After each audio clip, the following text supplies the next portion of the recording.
Dr. Mengele was like drunk with the possibilities that were granted to him to find the guinea pigs. Bienvenidos a Watch Mojo Español. Yo soy Chris y el día de hoy veremos nuestras selecciones para el top 10 de los científicos malvados de la vida real que experimentaron con humanos. But you thought you were really shocking him.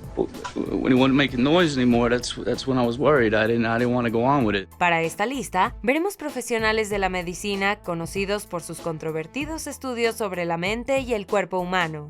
¿Qué experimento humano te ha impactado más? Haznoslo saber en los comentarios. Sidney Gottlieb. Creyendo que la Unión Soviética practicaba el control mental, la Agencia Central de Inteligencia intentó llevar a cabo sus propios experimentos. I was given a glass of Kool-Aid, and so were the other children. This Kool-Aid was spiked with LSD.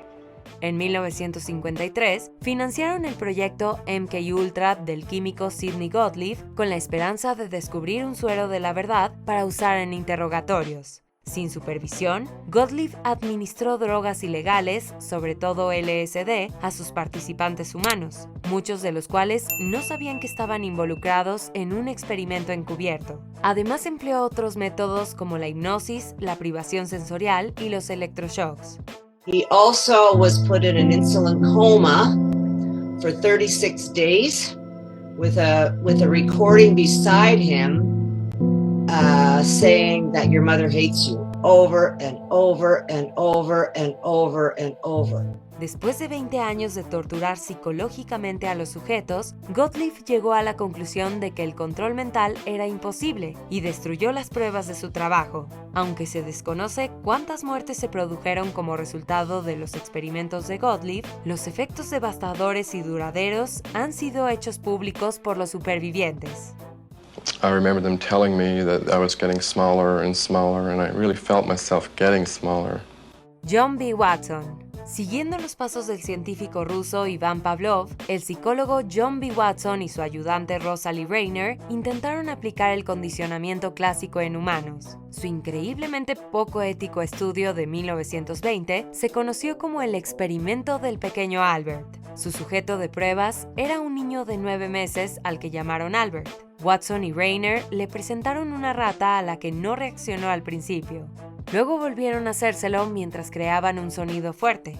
Albert acabó asociando la rata con sonidos aterradores y lloraba cuando veía cualquier animal peludo, incluidos conejos, perros e incluso una barba de Papá Noel. Antes de que pudieran revertir el condicionamiento, la madre del niño lo sacó del estudio y Albert quedó probablemente traumatizado psicológicamente y con un miedo a los animales que le duraría toda la vida. Wendell Johnson. En 1939, el psicólogo y logopeda Wendell Johnson y la estudiante Mary Tudor se propusieron probar la teoría de que la tartamudez era un comportamiento aprendido que podía desaprenderse. Johnson seleccionó a 22 niños, una mezcla de tartamudos y hablantes normales de un orfanato de Iowa. Los sujetos se dividieron en grupos y algunos recibieron elogios por su buena forma de hablar, mientras que los otros fueron ridiculizados por sus errores. I've located a word which helps me control my stuttering.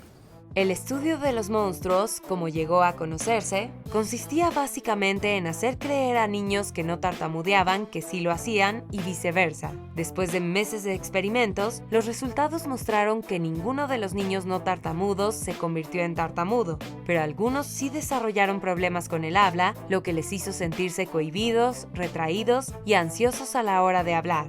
Oh yeah, great job on that one. Investigadores de la Universidad de Vanderbilt.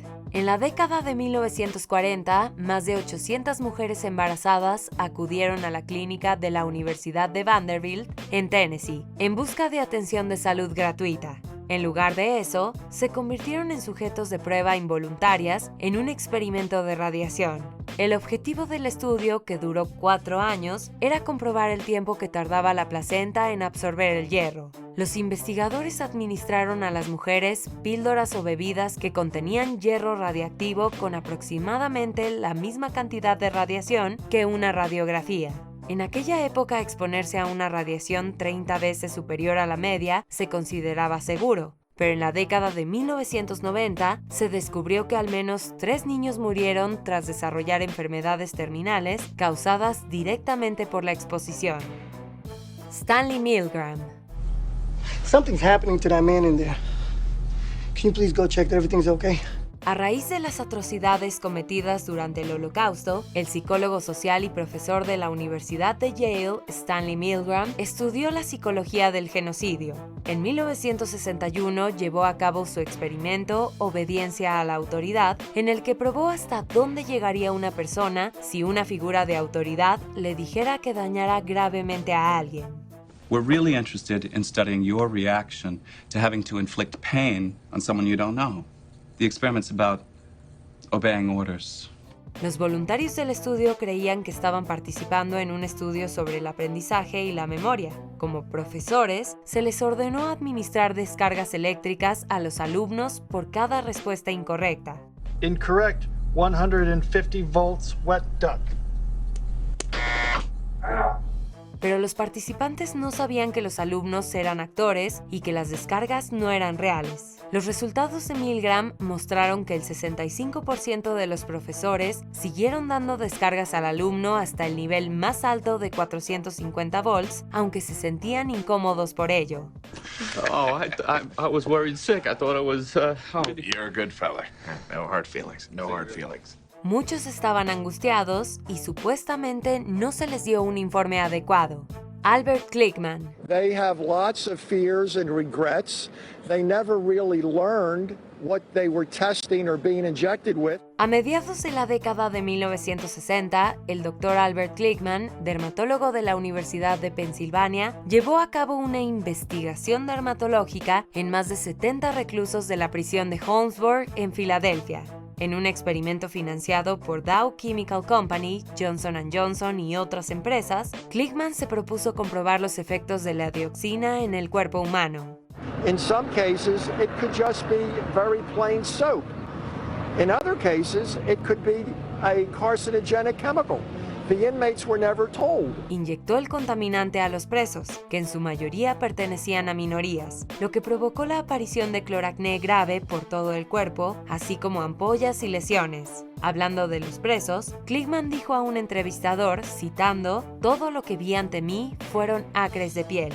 He thought what took place here was fine. According to his observation, the inmates were treated fairly. Philadelphia shut down the experiments in 1974. Aubrey Levine.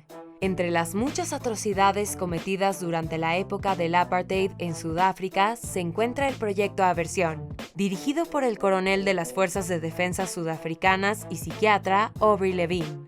Se ganó el apodo de Dr. Shock por su creencia y práctica de que el tratamiento con descargas eléctricas podía curar la homosexualidad, que se consideraba un comportamiento desviado. Como el gobierno creía que la atracción hacia personas del mismo sexo era una enfermedad, el personal militar homosexual era sometido a terapia de aversión. El Dr. Levine demostró varios métodos de terapia, entre comillas, sobre todo descargas eléctricas y castración química.